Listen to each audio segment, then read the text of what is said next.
네, 안녕하십니까. 한국사 능력 검정 시험 심화 유령 강의를 진행하고 있습니다.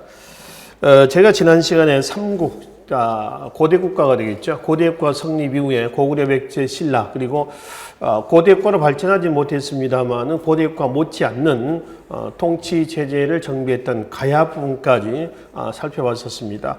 각 왕들의 주요 업적 내용들을 중심으로 해서 살펴봤었죠.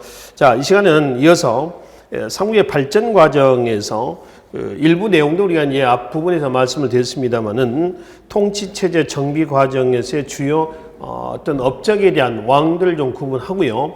삼국의 통치제도, 중앙제도라든가 지방, 군사제도 이런 부분들에 대해서 대외 관계까지 해서 살펴보도록 하겠습니다. 자, 8번째 그 챕터입니다. 삼국의 발전 과정에 대한 표를 살펴보시면 되겠죠. 이 편은 여러분들이 기본적으로 기억을 좀 해 두셔야 됩니다. 고대국가 체제를 정비하는 과정에서 반드시 이해를 좀 하셔야 될 부분이거든요. 그래서 고구려 백제 신라의 고대국가 체제가 정비가 된 시기, 이 부분도 우리가 지난 시간에 말씀드렸으니까 간단하게 훑어만 보고 넘어가겠습니다. 부자 상속 시기, 그리고 율령이 반포된 시기.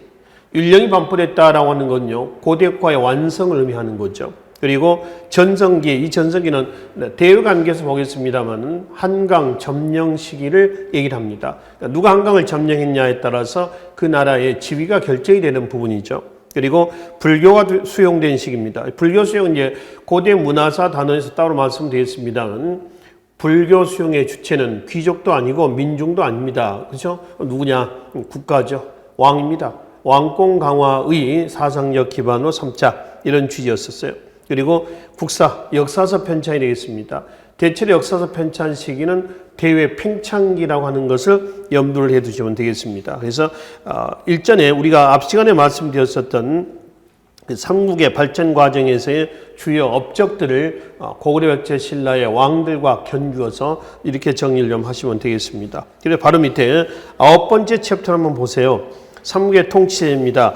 이 삼국의 통치는 이제 중앙 또 지방 제도라든가 또 군사 제도에 관련된 부분이 되겠습니다. 그래서 일단 같이 묶어서 귀족 합의 기부부터, 삼국의 귀족 합의 기부부터 살펴보도록 하겠습니다. 먼저 고구려 제가회의, 제가할 때 가는 부족장들 얘기한다고 그랬죠. 모든 부족장들 회의에서 제가회의고, 여기에 수상을 대대로 하고 그래요.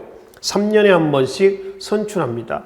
그리고 정삼회의죠. 백제 서의 장관을, 우두머리를 상좌평이라고 그래요. 좌평 중에서 6명이 좌평이 있습니다. 가장 우두머리 좌평을 상좌평이라 하고요. 신라는 화백회의가 있죠. 화백회의의 장을 뭐라고 그래요? 상대등이라고 그러죠. 대등 중에서 가장 우두머리 대등입니다. 대등은 1관등에서 5관등까지를 대등이다라고 얘기를 하는 것이죠. 자, 다음 장으로 넘어가 봅시다. 뒷장에 보시면은 관등이 지금 나와 있습니다. 고구려 10여 관등인데요. 그 관등에 대해서는 여러분들이 그 다음 페이지로 한번 가보세요. 맨 밑에 고구려 10여 관등에서 나와 있습니다. 그 표를 먼저 한번 봅시다. 다음 장에. 증국, 주나라, 삼국지, 당나라 관제에 보면은 13개, 10개 또는 14개 관등이 있습니다. 그러니까 이건 뭐냐면은 제도가 정비되는 과정에서 아마 이게 조금씩 증감이 좀 있었던 것 같아요. 그러니까 어떤 교재에서는요, 당나라 때 가지고 14개 관등 이렇게 얘기를 하는 책도 있어요. 네, 통상 10여 관등 이렇게 합니다. 13개, 10개, 14개 이렇게 돼 있죠. 10여 관등 이렇게 하고요. 그 중에 제1관등이 대대로예요. 이 사람은 이제 제가회의의 가장 우두머리 수상이 되는 겁니다. 그 다음에 이제 다음 장에 넘어가시면은 백제가 있죠. 백제는 6좌평 그리고 16관등 이렇게 있습니다. 그래서 6좌평 16관등인데 16개 관등이에요. 1관등 좌평에서 16관등 극우까지입니다. 그리고 1에서 6관등까지의 공복 색깔 있죠. 자색, 그 밑에 비색, 그 다음에 청색도 있고요. 특히 자색의 관복을 입는 사람들은 관직명 뒤에 바로 솔자가 없습니다. 솔이 붙죠. 그리고 모자에 은화 관식을 착용합니다. 모자에다가 은꽃잎으로 된, 은으로 만든 겁니다. 은으로 만든 꽃잎의 어떤 장신구를 모자에 꽂고 다녔다라고 하는 것이죠. 그리고 6좌평은 바로 위에 내신좌평에서요, 병관좌평까지입니다. 육전 조직을 얘기하는데 고려의 육부, 조선의 뭔가요? 육조하고 비슷하죠. 뭐 이런 거죠. 지금의 뭐 외교부니, 뭐 교육부니, 뭐 국방부니 뭐 이런 거 있죠. 이런 기능이에요. 그러니까 이 6좌평들이 모여서 회의하는 곳이 어디예요? 바로 정삼회입니다. 그 정삼회의 장을 뭐라고 그랬어요? 상좌평입니다. 그럼 이 6좌평 중에서 상좌평은 누가 담당하냐면은 바로 내신좌평 있죠. 왕명출납을 담당했던 내신좌평이 담당하고 있습니다. 그리고 이제 신라는 17개 관등입니다. 1관등 2벌찬에서 마지막 17관등 조위까지요. 자, 여러분 그 중에 1에서 6관 5관등 있죠. 2벌찬에서 대하찬까지 묶어 놓으세요. 얘네를 대등이라고 그래요. 대등이라 하고요. 대등 중에서 가장 우두머리를 뭐라고요? 상대등. 얘네들이 어디에 참여한다? 화백회의에 참여한다라고 하는 것이죠. 이렇게 해서 이제 고구려 백제 신라의 중앙 관제는 이렇게 정비가 되어 있습니다. 다시 맨 앞장으로 다시 넘어옵시다. 9번째 챕터 내용으로 넘어와서 그래서 이제 관등의 맨 위에 표 고구려 백제 신라 이렇게 보시고요. 그리고 이제 수도 행전 한번 보세요.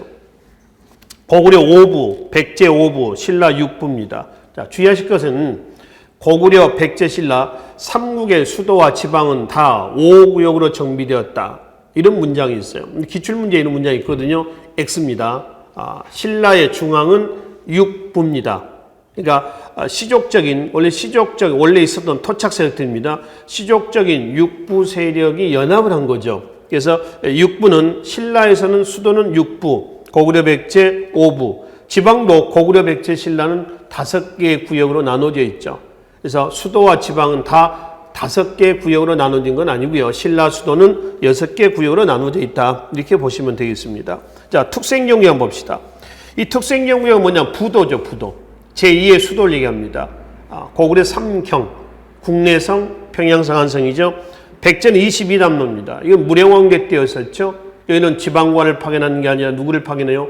왕족을 파견합니다. 그러니까 너네는 믿지 못하겠다는 거예요. 그래서 내 일족을 파견하는 겁니다.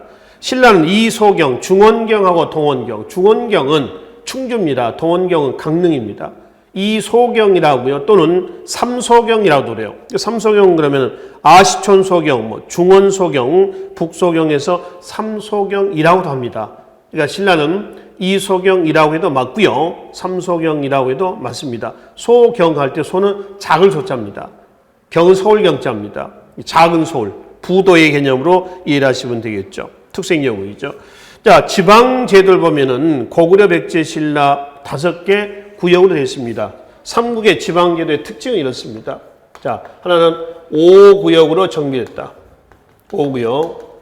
그러니까 5개 구역으로 정비되어 있습니다. 그렇죠? 오부, 오방, 오주. 여기에 장관들은 봐봐요. 욕살, 방영, 군주 이러죠. 그래서 이 5구역으로 정비됐던 3국의 지방행정제도는 원래 지방제도는 행정적 기능 위주로 정비가 돼야 돼요. 그렇죠? 근데 3국의 지방행정제도는요, 행정적 기능보다는 뭐가 더 강해요? 군사적 기능 위주로 정비가 됩니다. 달라요. 아시겠죠? 군사적 기능이 더 강했었다라고 하는 겁니다. 3국의 지방행정제도에 대한 얘기입니다. 방금 우리가 봤었던 특수행정구역. 이 특수행정구역은 부도죠. 이 특수행정구역이 존재했었다. 정비가 된 것이죠. 이 군사적 기능은요, 밑에 바로 군사제도하고 바로 한번 묶어서 봅시다. 3국의 군사제도를 얘기할 때는 지방제도하고 묶어서 얘기를 하시라 이렇게 합니다. 그래서 지방행정조직이 꼴 군사조직이다. 지방관은 지방에서의 군대 지휘권을 가지고 있어요. 그리고 그 군대는 전쟁이 터졌을 때 유사시죠. 왕이 지휘를 합니다.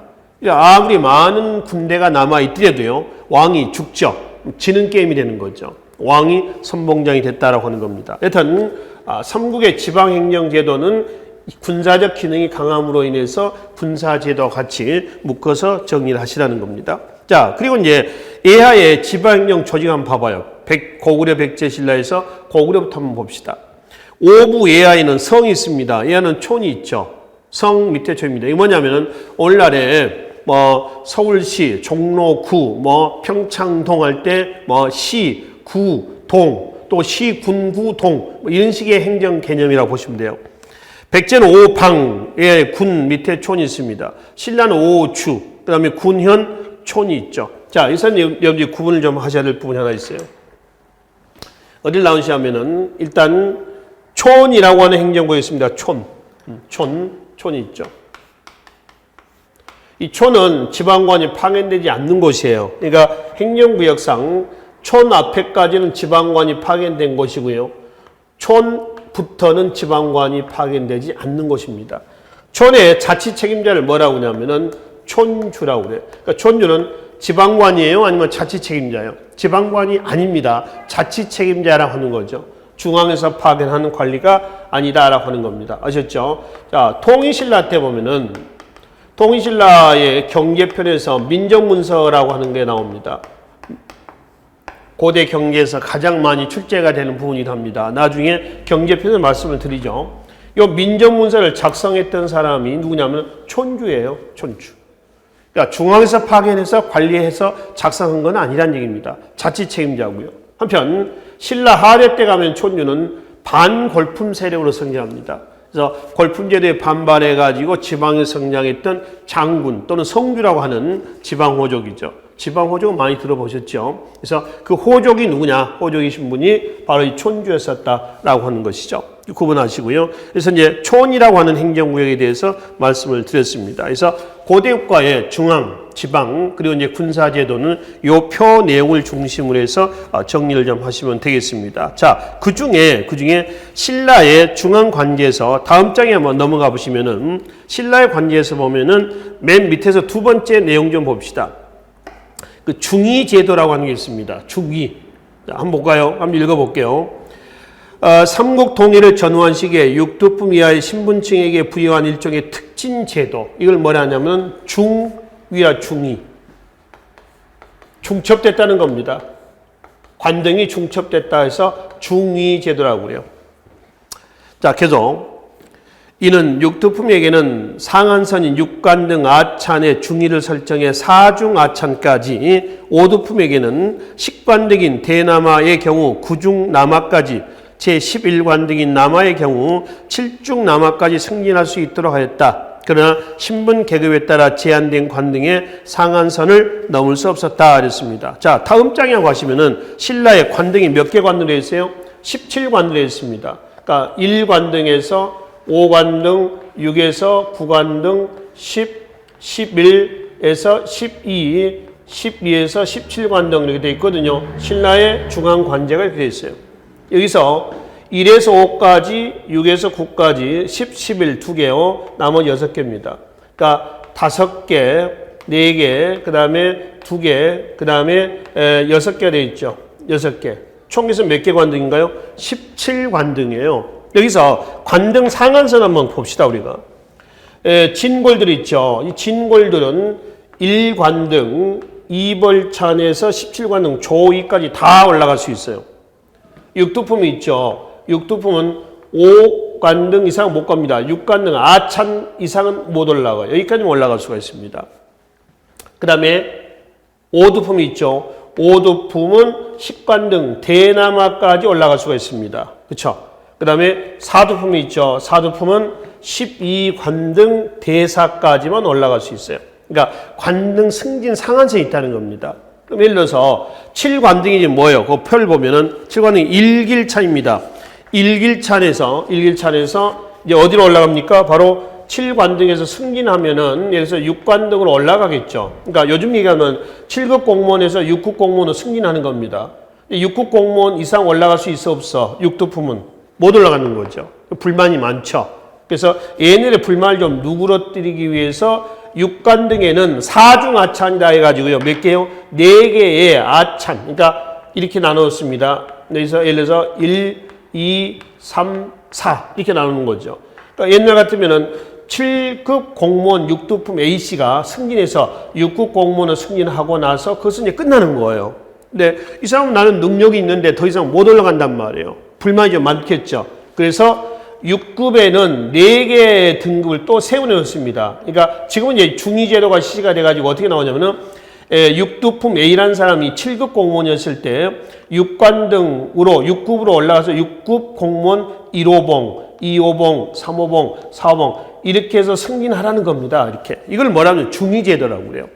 관등을 나누는 겁니다. 그래서 불평불만이 많은 누구의 육두품의 불만을 좀 누그러뜨릴 수 있는 그런 제도예요. 이걸 뭐냐면은 중위 제도라고 한다라고 하는 겁니다. 이거는 통일 전후에 나왔습니다. 왜냐하면은 삼국 통일 이후에 이 육두품의 위상이 굉장히 커지죠. 나중에 따로 보겠습니다만은 신라 중대 때 육두품은 전제 왕권 강화의 핵심 세력이에요. 그러니까 일종의 어떤 킹메이커 역할을 했던 그런 사람들이거든요.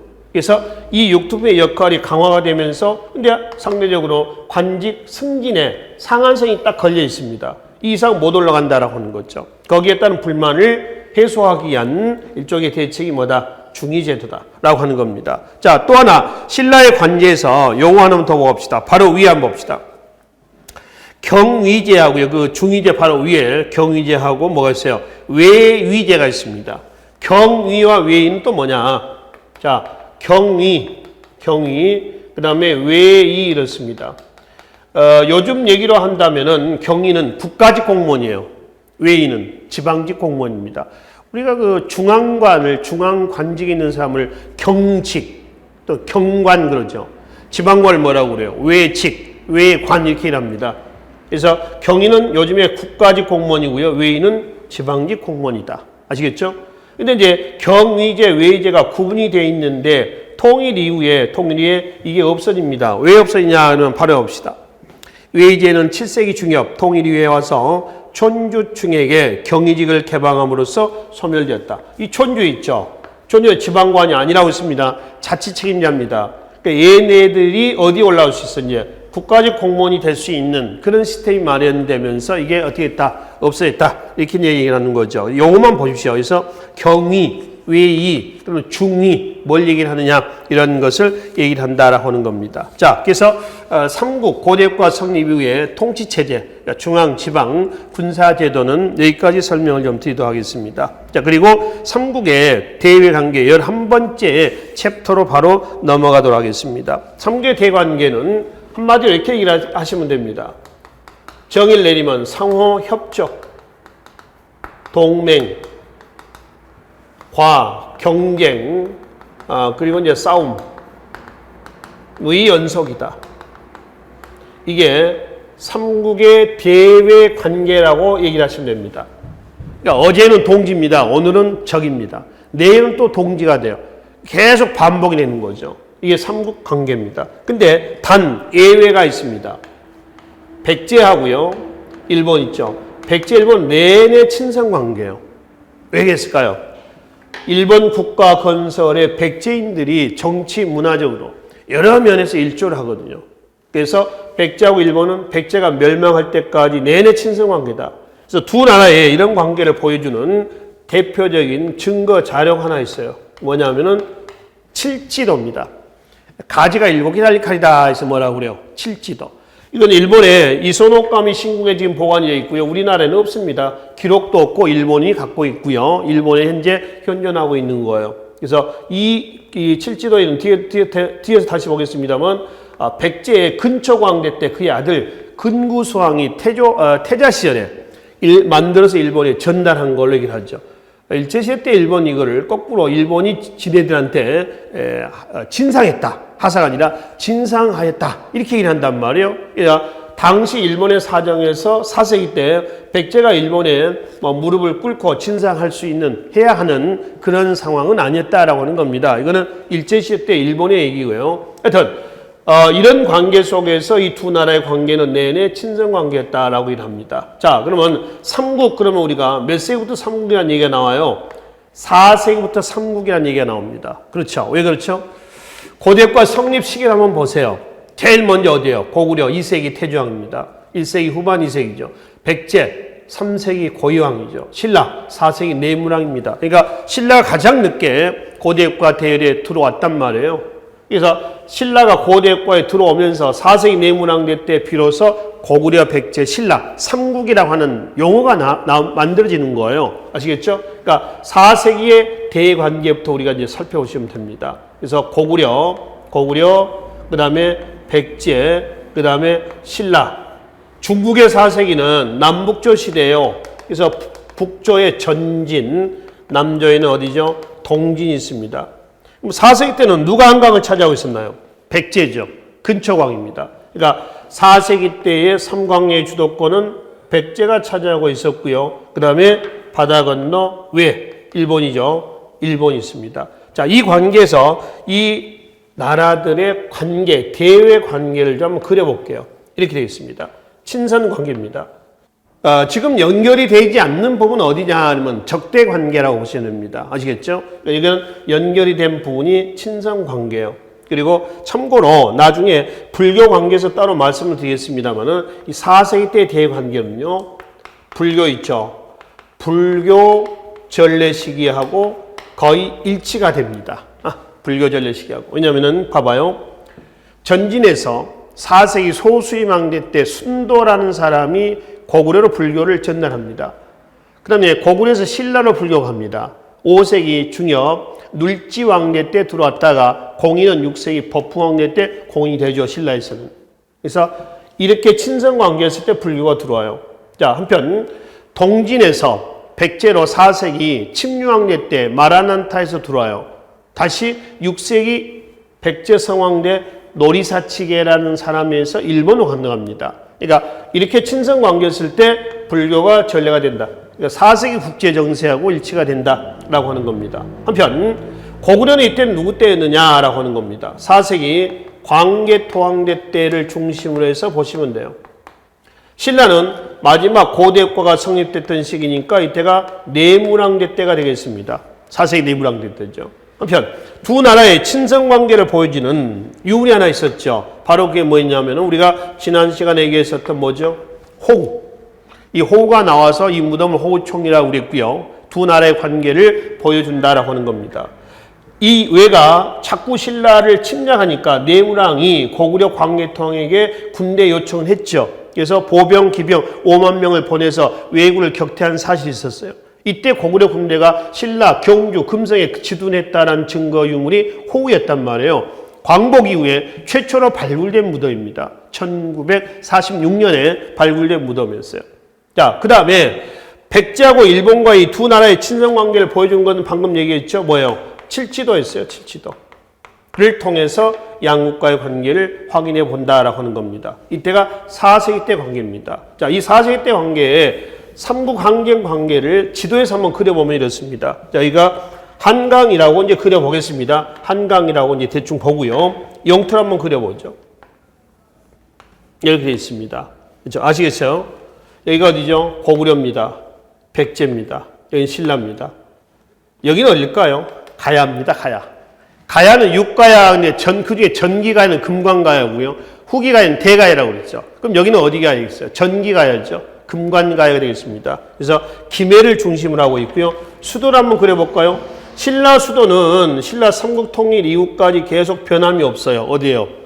금성이죠. 이때 백제 수도는 어딜까요? 한성입니다. 지금 석촌동 쪽이에요. 그죠?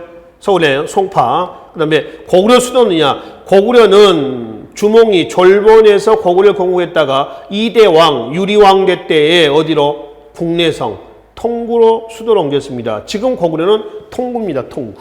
자, 이게 4세기 때 관계죠. 백제가 한강을 차지하고 있는 상황이 되겠습니다. 자, 그 다음에 4세기 이후 이제 5세기를 한번 봐봅시다. 5세기 때는 중국은 전진 다음에 어디냐면 북위가 나옵니다. 북위. 그 다음에 동진 다음에 중국은 어디냐면 송이 나옵니다. 남조, 북조 됐습니다. 중국의 남북조 시대 때 남조와 북조를 얘기한다는 거죠. 그럼 이제 고구려, 그 다음에 백제, 그 다음에 신라, 그 다음에 일본입니다. 백제하고 외는 내내 친선 관계가 유지가 될 겁니다. 그렇죠? 그리고 백제하고 중국 남조도 역시 내내 친선 관계가 유지가 돼요. 한편 5세기 때 삼국 항쟁의 주도권 누가 잡아요? 고구려가 잡죠. 고구려가 잡습니다. 광개토왕 다음에 등장했었던 왕이 누군가요? 바로 누구예요? 장수왕이죠. 장수왕래 때 한강을 점령하죠. 그렇죠? 4세기 때는 이때 누구라고요? 백제는 근초왕이란 말이에요. 4세기 근초왕. 근초왕의 업적은 잘 기억을 해 두시라고 말씀을 드렸습니다. 한편 자, 고구려는 장수왕래 때 중국의 북조와 남조와 손을 잡습니다. 이거는 남북조의 대립을 이용한 거죠. 이걸 장수왕의 다면 외교라고 그랬어요. 기억나시나요? 그래서 양다리 걸친 애교입니다. 흡사. 선조 다음에 광해군대 때 조선, 광해군대 때 중국 명과 후금의 양다리 걸치는 중립외교를 폈던 그런 정책이에요. 그러니까 요 관계를 10분 활용을 하는 겁니다. 그리고 장수왕은 427년 수도를 어디로 옮겼어요? 평양으로 옮겼죠. 그래서 평양천도 이후는 천도는 고구려 장수왕의 왕권 강화의 의미도 있고요. 고구려의 남진 정책의 의미도 있고요. 서해안 진출에 교두보를 확보하겠다는 의미도 있고요. 백제 신라를 압박하는 이런 의미도 있었어요. 그러니까 백제하고 신라는 장수왕의 남진 정책에 따라서 손을 잡습니다. 이게 433년 나제 동맹입니다. 백제 누구냐면은 비유왕과 신라의 누구였죠? 눌지왕과의 관계였어요. 비유왕 눌지왕이 업체에 보면 제1차 나제 공수동맹, 공격수비입니다. 공수동맹은 이런 배경에서 맺어지게 됐습니다. 그리고 이제 427년 장수왕이 평양천도 이후에 내려와서 백제 누구를 죽였냐면은 계로왕을 죽였죠. 계로왕을 죽였습니다. 계로왕이 이제 북위에 국서를 보내서 옛날 우리 같은 종족인데 고구려가 좀 내려오니까 우리 좀 도와주라. 그래서 북위한테 국서를 보냈다. 그게 들통이 나면서 장수왕이 내려왔죠. 그래서 계로왕을 죽였어.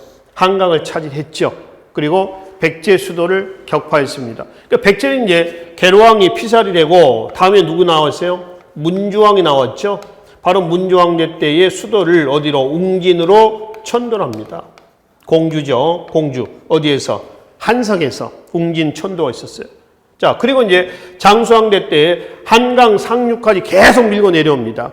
그래서 중원 고구려비도 건립을 하게 됐죠. 충주 쪽에 중원 고구려비, 유일하게 지금 한반도에 남아있는, 한강 이남에 남아있는 고구려 금성문이라고 말씀을 드렸었죠. 그러니까 지금 4세기 때는 친선관계 적대죠. 여기는 어때요? 5세기 때는 적대관계고, 적대관계였던 두 나라가 친선관계예요. 그러니까 상호협조와 동맹, 경쟁과 싸움의 연속이다라고 하는 것이죠. 자, 요 관계를 우리가 지도상에 한번 그려보도록 하겠습니다. 이렇게 해서 한번 보죠. 여기가 이제 한강이라고 보고요. 그죠? 한강이라고 보고요. 영토를 한번 그려볼게요. 이때는 이렇게 그려져야 됩니다. 그렇죠? 여기가 어디죠? 여기가 고구려가 되겠고요. 고구려.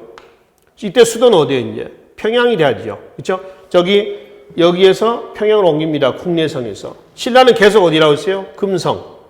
백제는 한성을 빼앗기고 어디로 왔어요? 바로 문주왕제 때 웅진으로 천도를 했죠. 공주로 넘어왔습니다. 여기는 어딜까요? 여기는 가야입니다. 대가야일까요? 금관가일까요? 금관가입니다. 여기는 대가야예요. 김해.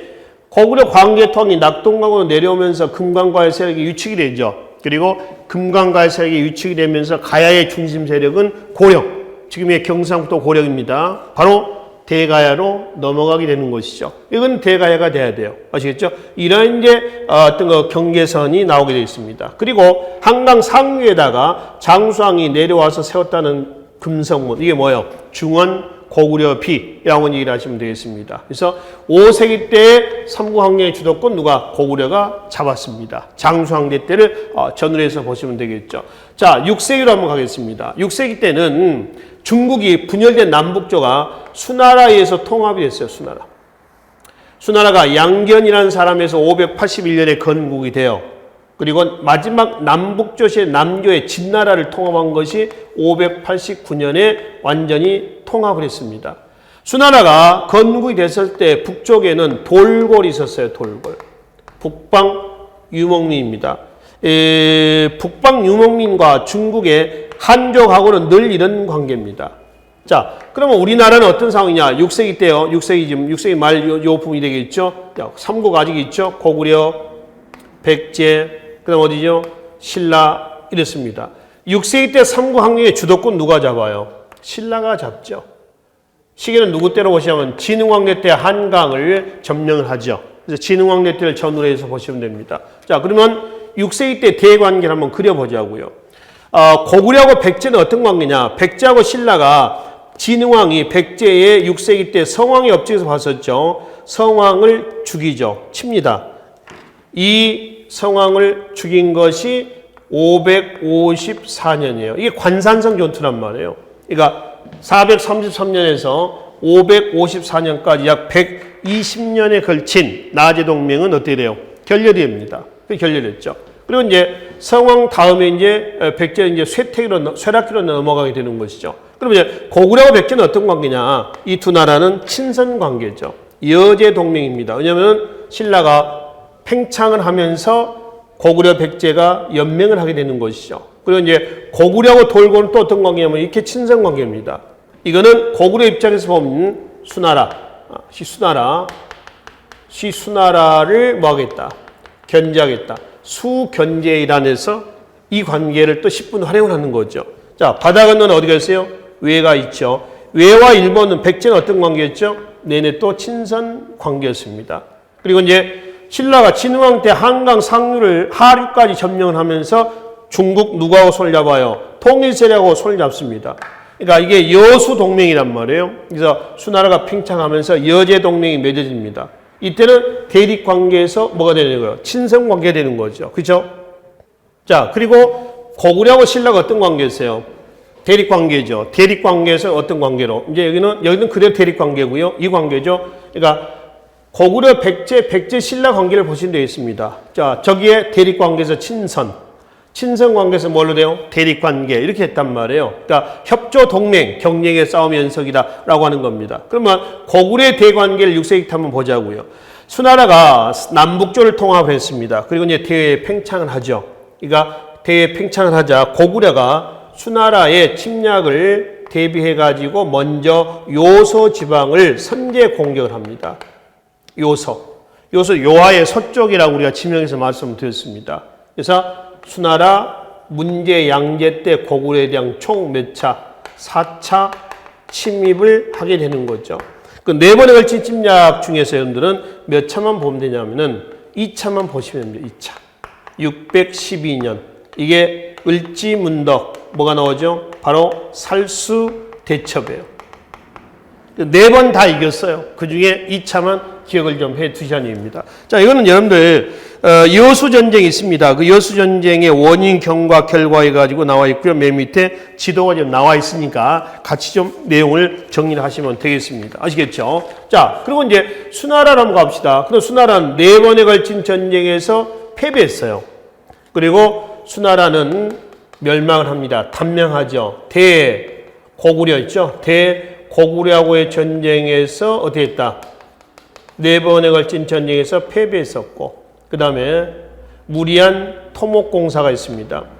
과도한 토목공사, 대운하건설이죠. 대운하는 어디서 어디까지냐 그러면은 강남에서 강북까지입니다. 양쯔강 밑에서 황하 이북까지예요. 거리로 보면 그한 2,000km 정도 됩니다. 서울, 부산을 한 4번 왔다 갔다 하는 뭐 그런 정도의 거리다라고 이제 보시면 됩니다. 민심 위반이죠. 전쟁에서 패배하면서 국력도 쇠퇴합니다. 이러한 상황에서 바로 612년 이연이라는 사람이 어디를 건국했냐면 당입니다. 당을 건국을 해요. 수나라는 결국 581년에 건국이 돼서요. 612년에 멸망합니다. 한 30여 년 만에 단명하는 거죠. 그죠? 이로 인해서 단명했다. 그래서 6세기 때 수나라 관계에서 진행되다가 7세기 때 가면은 똑같은 상황인데 중국만 바뀌면 돼요. 수에서 어디로? 당으로. 북쪽엔 누가 있나요? 그대로 돌골이 있습니다.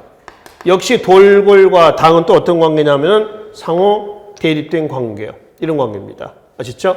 그 다음에 이제 아직은 삼국 통일 이전입니다. 고구려, 백제, 그 다음 어디죠? 신라, 그 다음에 외. 이렇게 이제 진행됩니다. 이때 대외 관계에서 삼국의 주도권은 누가 잡냐? 그럼 역시 신라가 잡습니다. 자, 진흥왕 이후에 어떤 왕이 나오냐면 진흥왕 다음에 진지왕, 진지왕 다음에 진평왕. 이때 이제 성골이라는 얘기가 처음 나왔다고 그랬죠. 다음에 선덕여왕. 선덕여왕 다음에 사춘입니다. 진덕여왕이 나오죠. 진덕여왕제 때의 왕위가 성골왕위가 끝납니다. 그리고 화백회의에서 김춘추를 뭘로? 무열왕으로 만장일치로 추대를 합니다. 그래서 김춘추가 여기에 등장하면서 여기서 신라 중대, 여기는 신라 상대 이렇게 구분하는 거죠. 이때부터 이제 신라 삼국 통일 전쟁이 시작이 돼요. 완성은 그의 아들 때입니다. 누구요? 문무왕대 때 완성이 되죠. 그럼 문무왕 다음에 누가 나오면 신문왕이 나옵니다. 신문왕 다음에 효소왕이 나오고요. 효소왕 다음에 해공, 경덕 이렇게 넘어가는 거. 성덕, 경덕, 해공, 경덕왕 이렇게 넘어갑니다. 이건 나중에 통일 이후에 가서 보기로 하겠습니다. 그럼 이때는 신라는 진덕 여왕과 무열왕을 전후로 해가지고 7세기 때 대왕계를 이해를 하시면 돼요. 자, 그러면은 대왕이를 한번 그려봅시다. 여전히 고구려, 백제, 친선, 백제 외에는 친선, 고구려, 돌골, 친선입니다. 이때 고구려가 돌골과 손을 잡은 것은 이 수나라 견제였죠. 이때 고구려가 돌골과 손을 잡은 것은 똑같이 수나라 다음에 등장했던 당 견제입니다. 그리고 이제 당을 건국했던 사람이 아까 누구였죠? 이연이라고 했죠, 이연.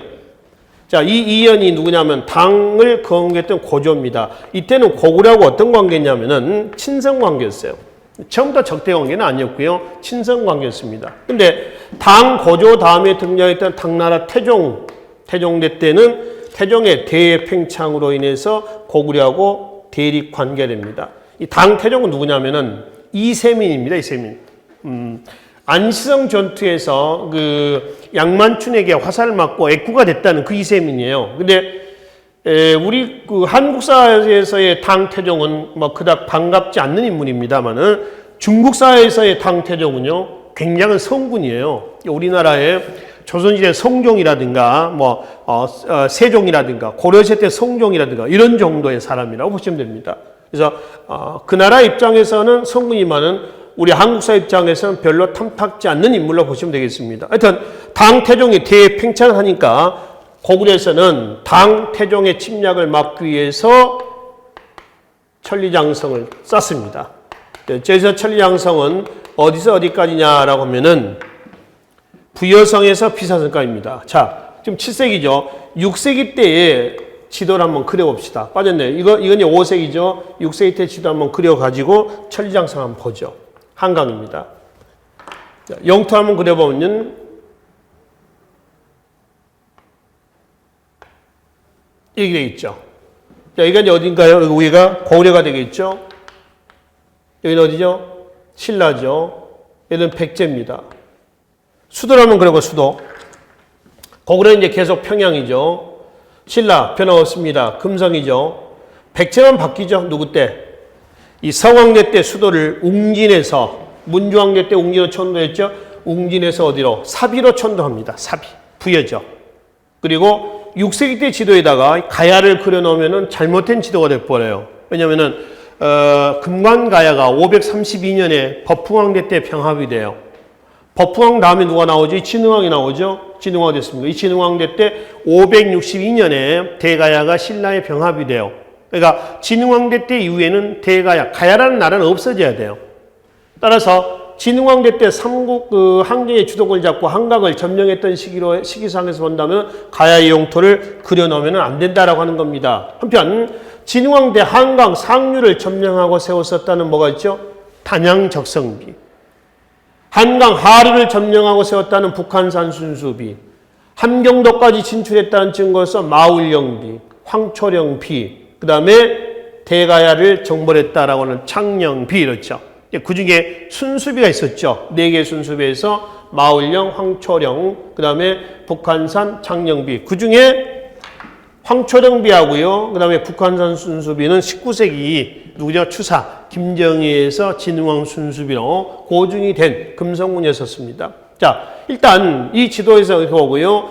천리장성은 어디까지 있냐면은 천리장성은 부여성에서 요동반도 끝 비사성까지입니다. 고구려가 누구의 침략을 막자? 당의 침략을 막기 위해서 연개소문이 주도가 돼가지고 천리장성을 축출합니다. 연개소문이 천리장성을 축조하면서 세력을 키워요. 그래서 영유왕을 죽이죠.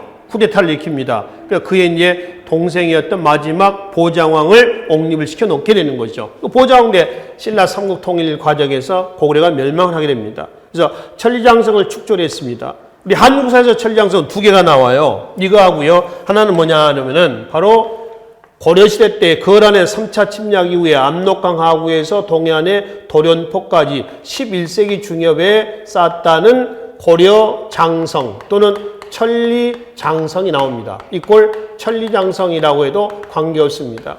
최근에 시험에서 보면은 고려장성이라는 얘기를 주로 많이 쓰고 있고요.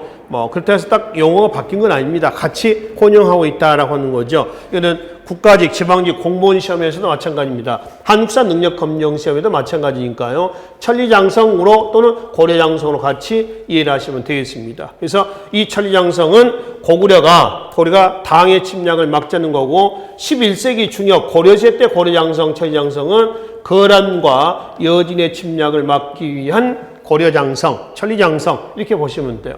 그래서 이제 축조를 하자. 당 태종이 어떻게 해요? 고구려에 대한 대대적인 침략을 감행을 합니다. 총 몇 차? 3차 침입을 감행을 하게 되는 거죠. 그 중에 여러분들이 기억을 하실 것은 3차 중에서 1차만 기억하시면 됩니다. 이게 645년에 바로 양만춘, 어디죠? 안시성. 이 양만춘의 안시성 혈전만 기억을 하시면 돼요. 그러니까 고구려는 총 몇 번에 걸친 중국의 침략을 막았냐면 수나라 4번, 고구려 3번입니다. 7번이죠. 그래서 중국 세력으로부터 한반도를 지키는 어떤 방파제 역할을 하게 되는 그런 역할을 했던 나라가 바로 고구려였습니다. 하여튼 4번 다 이겼고요. 3번 다 이겼다라고 하는 겁니다. 그 중에 2차와 1차만 여러분들이 이해를 좀 하시면 되겠습니다. 그래서 일단 고구려는 당하고의 싸움이 이렇게 이제 마무리가 되겠죠. 자, 백제는 당과는 어떤 관계냐? 당과는 중국하고 백제는 그닥 적대 관계는 아니었습니다. 유지가 되면서 견제도 받고 이렇게 했었던 것이죠. 그리고 이제 신라가 수나라가 멸망하고 나서 나중에 어디하고 당과 손을 잡습니다. 이때가 누구 때냐면은 시기전은 진덕 여왕대 때요. 이 진덕 여왕입니다. 아직은 이제 김춘추가 등장하기 전입니다. 왜냐하면은 진덕 여왕대 때에 백제가 자꾸 신라를 공격을 한단 말이에요. 그래서 신라 진덕 여왕이 김춘추를 어디로 보냈냐면은 고구려로 보냈어요. 그래서 고구려 장수왕하고 평양회담을 합니다. 결렬을 했어요. 왜냐하면은 우리 둘이 같이 해서 백제를 치자 했는데 두 나라는 지금 친선관계였어요. 거절합니다. 다시 이제 진덕여왕이 김춘추를 어디에 보냈어요? 당으로 보냅니다. 그래서 나당 동맹을 맺는데 당과 나당 동맹을 맺게 된 배경이 이렇습니다.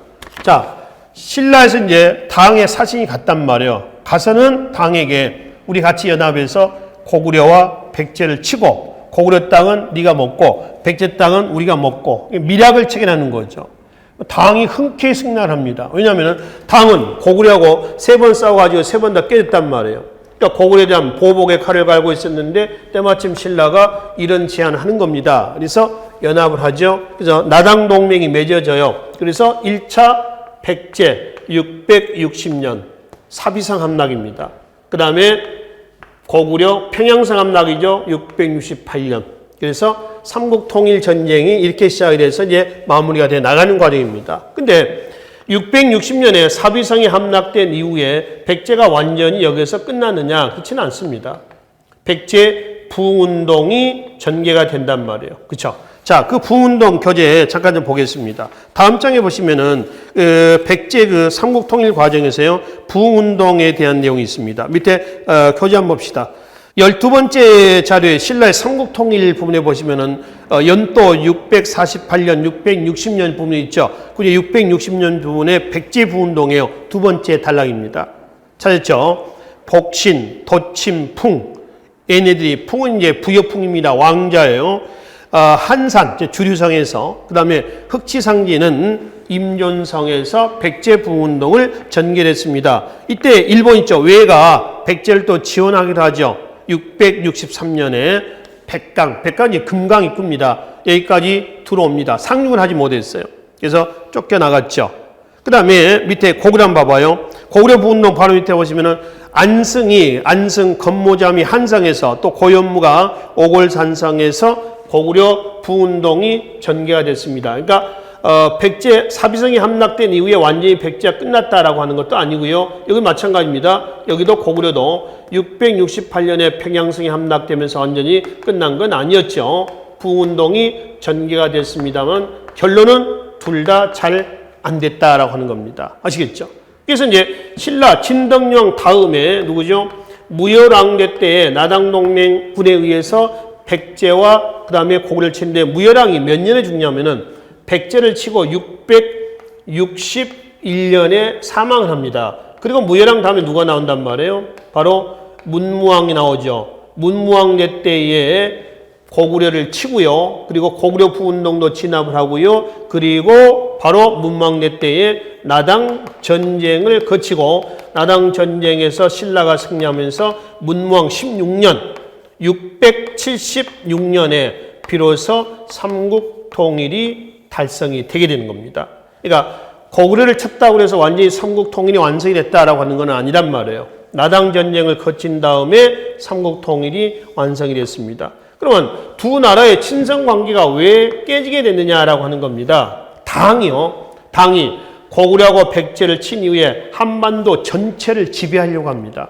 자, 한반도 전체 지배 의도는 바로 다음 장에 한번 가보시겠습니다. 다음 장에 보시면은 한반도 지배 의혹에서 백제를 치고 공주 웅진 땅에다가 웅진 도독부, 그 다음에 신라 땅에다가는 경주의 계림 도독부, 고구려 땅에다가는 평양의 뭐를 안동 도호부를 설치해요. 도독부 도호부라고 하는 것은 뭐냐면은 정복지 관할관청입니다. 그래서 한반도 전체를 지배하려고 하자 당이 신라만이 아니라 옛날 고구려 백제인들도 대당 항쟁에 나서는 겁니다. 대승적인 차원에서 뭉쳐지게 되는 거죠. 그래서 나당 전쟁이 터졌어요. 그래서 나당 전쟁의 대표적인 접전지가 있어요. 육지에서는 매소송 전투, 연천입니다. 해전에서는 기벌포 전투입니다. 집에 금강 입구예요. 그래서 이게 675년, 이게 676년. 그래서 육지, 그 다음에 바다에서 당군을 쳤어요. 그래서 이제 당을 몰아냄으로 인해서 완전한 삼국통일이 달성이 됐다라고 얘기를 하는 겁니다. 자, 거기에 신라 삼국통일의 한계와 의의 좀 보고 넘어갑시다. 자, 한계 한번 봅시다. 통일 과정에서 당, 외세를 이용했다는 점을 넣죠. 그 다음에 대동강 원산만 이남만의 삼국 통일이었다라고 하는 겁니다. 이게 한계거든요. 근데 그걸 우리가 극복을 한번 해봅시다. 바로 밑에 통일 과정에서 외세를 이용했다라고 하지만 실제 신라가 삼국 통일 과정에서 결국 나당 전쟁에서 누굴 몰아냈어요? 바로 당을 몰아냈죠. 그래서 비록 당을 끌어들였지만은 당을 몰아냄으로 인해서 이거는 자주적 통일이다. 이렇게 평가하고요. 두 번째.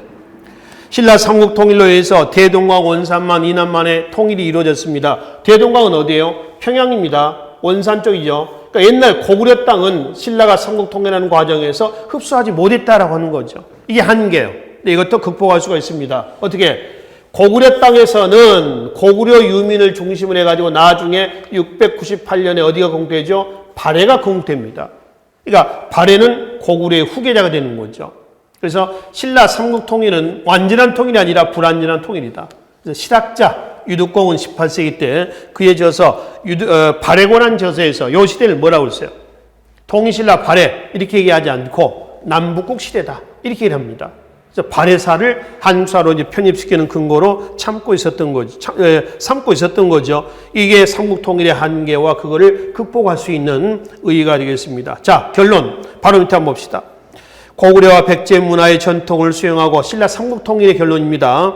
경제력을 확충함으로써 민족 문화가 다양하게 발전해서 밑줄 좀 걷어질래요? 민족 문화의 기반이 확대가 되었다. 민족 문화의 기반이 확립이 되고요. 확대가 되는 데에 그 시발점이 신라 삼국 통일이었다. 하나로 묶어졌다라고 하는 겁니다. 그래서 4세기에서 7세기까지의 대관계 발전 과정에서 바로 신라 삼국 통일까지의 전개 과정이 되겠습니다. 그러니 통일 이후는 신라 중대로 넘어갑니다. 중대로 넘어간 이후에 먼저 중대 때 내용보다는 13번째 있죠. 신라사 시대의 구분. 자, 여기서는 다음 시간에 정리하고요. 대외관계 신라 삼국 통일 과정까지만 이 시간에 정리하도록 하겠습니다. 다음 시간에 뵙겠습니다. 수고하셨습니다.